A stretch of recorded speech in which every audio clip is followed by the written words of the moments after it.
ஆதித்யவர்யோ மே சந்நிதத்தாம் சதானதி survey ஜனாக சுகினோ பவந்து. எல்லாரும் நன்னா இருக்கணும் பெருமாள் தாயார் அனுகிரகத்தில். சாந்தாகாரம் ஜகதயனம் பத்மநாபம் சுரேஷம் விஸ்வாகாரம் ககனசதுஷம் மேகவர்ணம் சுபாங்கம் லக்ஷ்மீகாந்தம் கமலநயனம் யோகிகுருத்யானகம்யம் வந்தே விஷ்ணும் பவபயகரம் சர்வலோகைகநாதம். பராபவ வருடம் சித்ரா பௌர்ணமி ரொம்ப விசேஷமாக வந்துட்டுருக்குது. மே மாதம் 1ஆம் தேதி அன்று சித்ரா பௌர்ணமி ரொம்ப விசேஷமாக கொண்டாட போகிறாங்க. எல்லோரும் கொண்டாட போகிறோம். இந்த சித்ரா பௌர்ணமிக்கு என்ன விசேஷம் அப்படின்னா, வருஷத்தில் முதல்ல வரக்கூடிய பௌர்ணமி, மேஷ மாதத்தில் வரக்கூடிய பௌர்ணமி சித்ரா பௌர்ணமி.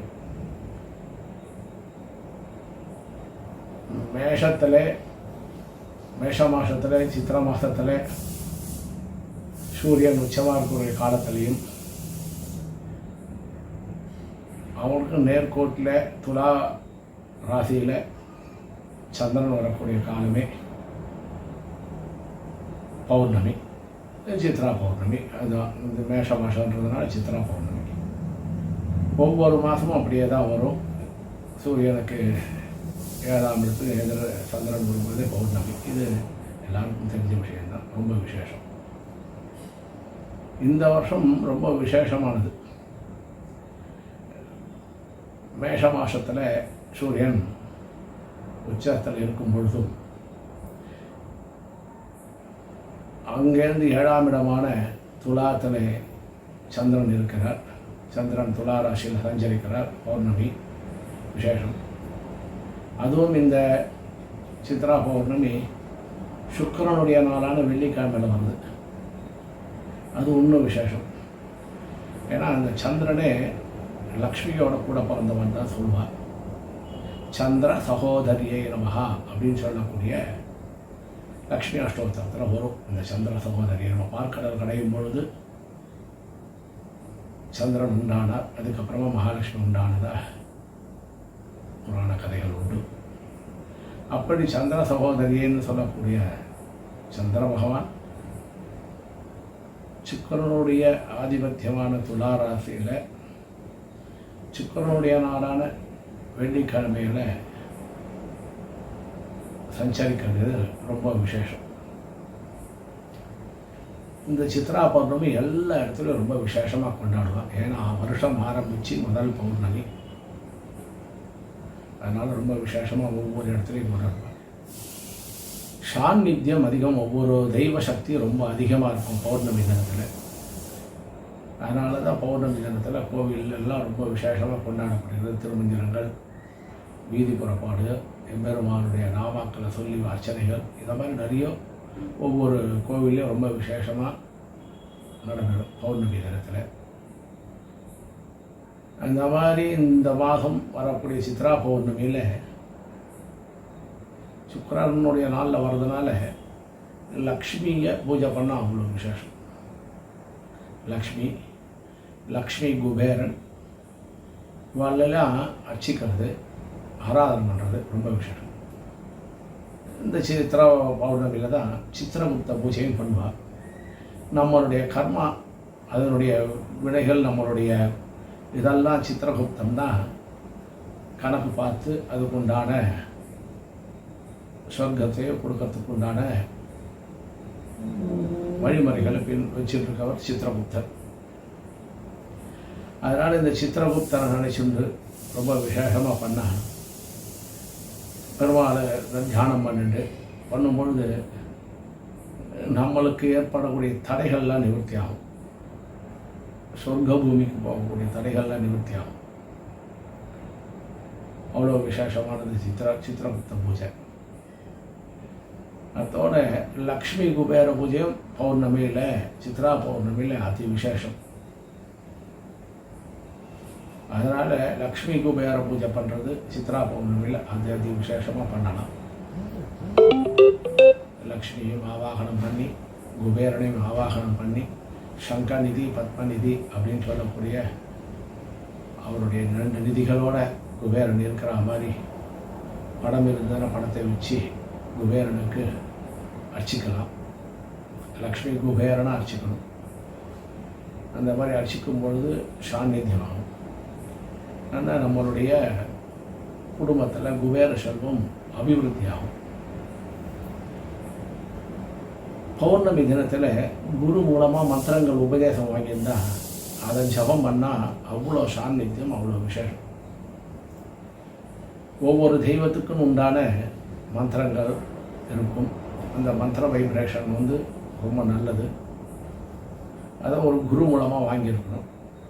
அந்த குரு மூலமாக வாங்கிட்டு இஷ்ட தேவதையாக இருக்கலாம், குல தேவதையாக இருக்கலாம், எந்த தேவதைகளை நினச்சி அந்த பௌர்ணமி தினத்தில் பூஜை மனத்தில் தியானம் பண்ணிட்டு பூஜை பண்ணும்பொழுது அந்த மந்திரம் உச்சாடனம் பண்ணும்பொழுது 10 மடங்கு பலன் அதிகம். பௌர்ணமியிலே பலம் அதிகம். அதில் சித்திரை மாத பௌர்ணமியில் ரொம்ப, ஏன்னா வருஷம் பிறந்து சந்திரனுக்கு முதல்ல வரக்கூடிய பௌர்ணமின்றதுனால ரொம்ப விசேஷம். அந்த மந்திரோபதேசத்துக்கு ரொம்ப வலிமை அதிகமாகும். நாம் சத்காரியங்களை நினைச்சிட்டு எம்பெருமானுடைய நாமாக்களை குரு மூலமாக மந்திரோபதேசம் பெற்றுக்கொண்டு அதை தினமும் ஜபித்து வரும் பொழுது நம்மளுடைய கிரகத்திலே சாநித்தியம், சந்தோஷம் விருத்தியாகும். ஒவ்வொன்றுத்துக்கும் ஒவ்வொரு பலனை உண்டு. ஒவ்வொரு தேவதைக்கும் ஒவ்வொரு பலனை கொடுப்பா. நம்மளுடைய கிரகங்கள்லேயே நவகிரகங்கள்லேயே சந்திர சூரியன் தான் ரொம்ப விசேஷம். அப்போ ஏற்படைய சூரியன் உச்சமாகவும் துலாத்திலே அவருக்கு எதிர்பதமாக வருஷம் ஆரம்பிக்கிற காலத்திலே எப்பயுமே அப்படி தான் வரும். அதே மாதிரியே இருக்கக்கூடிய இந்த நாளில் ரொம்ப விசேஷமாக சுக்கிரனுடைய நாள் வந்ததுனால ரொம்ப விசேஷம். மொச்சப்பட்டை இருந்ததுன்னா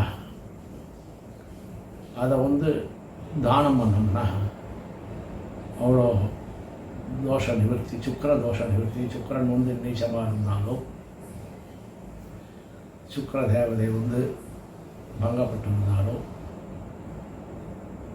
நம்மளுடைய தனங்கள் சேர்ந்து நம்ம எவ்வளோ சம்பாதிச்சாலும் வீட்டில் தங்காமல் இருக்கக்கூடிய சூழ்நிலை இருந்தாலும் இந்த மொச்சப்பட்டியை இந்த சித்ரா பௌர்ணமி அன்னைக்கு ஒரு வெள்ளை வஸ்திரத்தில் வச்சு சுக்கிர பகவானை தியானம் பண்ணிட்டு என்னுடைய கிரகத்திலையும் என்னுடைய ஜாதகத்திலையும் தங்களுடைய ஆசீர்வாதம் விருத்தி ஆகிறதுக்கு உண்டான ஐஸ்வர்யத்தை கொடுக்கணும்னு மனசார தியானம் பண்ணிட்டு அதை தானம் கொடுத்துடணும். அதில் ஒரு தட்சணை வச்சு நான் விசேஷமாக பூஜை பண்ணுறவனுக்கு தானம் கொடுக்கணும். அப்படி இல்லையா கோவிலில் கொண்டு போய் தானம் கொடுத்துருவோம். அந்த தானம் கொடுக்கும்பொழுது என்ன ஆகும்னா நம்மளுக்கு ஏற்படக்கூடிய சுக்கிரனால் ஏற்படக்கூடிய இன்னல்கள்லாம் நிவர்த்தி ஆகும். திருமண தடைகள், சுக்கிரன் கலத்திர காரகன் இல்லையா, அதனால் கலத்திர காரகன் விசேஷமாக கல்யாணம் தரப்பட்டு இருந்தாலும் தம்பதிகளுடைய அந்யோன்யம் விருத்தியாகிறதுக்கும் இந்த சுக்கிரனுடைய பிரீத்தி ரொம்ப விசேஷம். எல்லாருக்கும் தெரிஞ்சிருக்கும். இருந்தாலும் இந்த சுக்கிர இதில் நாளிலேயே பௌர்ணமி வரதனாலேயும் அந்த மந்திரத்துக்கு அவ்வளோ பவர் இருக்குது. அதனால் இதை தியானம் பண்ணி பண்ணுவோம். அதே மாதிரி ஸ்ரீசுக்தம் தெரிஞ்சவா வெள்ளிக்கிழமைன்றதுனால தாயாருக்கு முன்னாடி நம்ம கிரகத்திலேயே நெய்விளக்கு ஏற்றி வச்சுட்டு ஸ்ரீசுக்த பாராயணம் பண்ணி லக்ஷ்மியுடைய ஆசீர்வாதத்தை வாங்கலாம். ரொம்ப விசேஷம். அதுவும் அடுத்தவொடனே இன்னொரு விசேஷம் இந்த சித்ரா பௌர்ணமி பண்ணலாம். திருவிளக்கு பூஜை. விளக்கு ஜோதி லக்ஷ்மியாக ஜோதியுடைய குத்து விளக்கு வச்சு அதுக்கு தீபம்லாம் அதுக்கு அலங்காரங்கள்லாம் பண்ணி தீபம் ஏற்றி அதில் மகாலட்சுமி தீபலட்சுமி ஆவாகனம் பண்ணி அவருக்கு உண்டான ஷோடசோபச்சாரங்கள் பண்ணி இந்த மகாலட்சுமியாக சொல்லக்கூடிய அஷ்டோத்தர சதநாம அர்ச்சனையை அந்த தீப வழிபாடு பண்ணி மங்களார்த்தி எடுத்து அந்த தீபத்தை நமஸ்காரம் பண்ணால் அத்தனை விதமான சுபிக்ஷங்களும் உண்டாகும். எப்படி இருண்ட விதத்தில் ஒரு ஒளி இருக்கோ அது ஒளி வந்ததுன்னே அந்த இடத்துல பிரகாசம் கிடைச்ச உடனே நமக்கு ஒரு சந்தோஷம் கிடைக்கிறதோ அதுமாதிரி நம்ம குடும்பத்தில் ஏற்பட்டிருக்கிற கஷ்டங்கள்லாம் இந்த தீபஜோதியை வணங்கும் பொழுது, தீபலட்சுமியை வணங்கும் பொழுது அந்த கஷ்டங்கள்லாம் நிவர்த்தி ஆகும். அதனால் ஒவ்வொரு வருஷமும் சித்ரா பௌர்ணமி வரும், அதை கொண்டாடுவோம், கொண்டாடிட்டு இருப்போம். இந்த வருஷம் இவ்வளோ விசேஷமான இந்த சித்ரா பௌர்ணமியை கொண்டாடுவோம், கொண்டாடி மகிழ்வோம். நம்ம கிரகத்தில் அவங்களுடைய தேவதைகளை ஆகர்ஷணம் பண்ணுவோம். இஷ்ட தேவதையும் கிராம தேவதையும் குலதேவதையும் மனசில் தியானம் பண்ணிட்டு நம்ம கிரகத்தில் ஆகர்ஷணம் பண்ணலாம். அந்த மந்திரத்தை எப்படி ஆகர்ஷணம்னா, மந்திரத்தை சொல்ல சொல்ல சொல்ல அந்த இடத்துல சாநித்தியம் வளரும். அவருடைய தெய்வ அனுகிரகம் அந்த கிரகத்தில் கண்டிப்பாக உண்டாகும். மனசஞ்சலங்கள்லாம் இருந்தால் அதெல்லாம் ஒதுக்கி வச்சுட்டு பகவானை தியானம் பண்ணுறதுக்கோசரம் அந்த பகவானை மனசில் தியானம் பண்ணிட்டு பிரார்த்தனை பண்ண பண்ண பண்ண பண்ண அங்கே சுபீக்ஷம் கண்டிப்பாக தாயாருடைய அனுகிரகத்தில் விருத்தியாகும். அந்த குடும்பமும் ரொம்ப க்ஷேமமாக வரும். குடும்பத்தில் இருக்கக்கூடிய சூழ்நிலைகள்லாம் நிவர்த்தி பண்ணி சந்தோஷத்தை கொடுக்கக்கூடிய ஒரு விசேஷமான சித்ரா பௌர்ணமினால் ரொம்ப விசேஷமாக இருக்கணும். லக்ஷ்மீம் க்ஷீரசமுத்திரராஜதனயாம் ஸ்ரீரங்கதாமேஸ்வரீம் தாசீபூதசமஸ்ததேவ வனிதாம் லோகைகதீபாம் குராம் ஸ்ரீமன்மந்தகடாட்சலப்தவிபவ பிரம்மேந்திரகங்காதராம் त्वां त्रैलोक्यकुटुम्बिनीं सरसिजां वन्दे मुकुन्दप्रिया महादेव्यै च विद्महे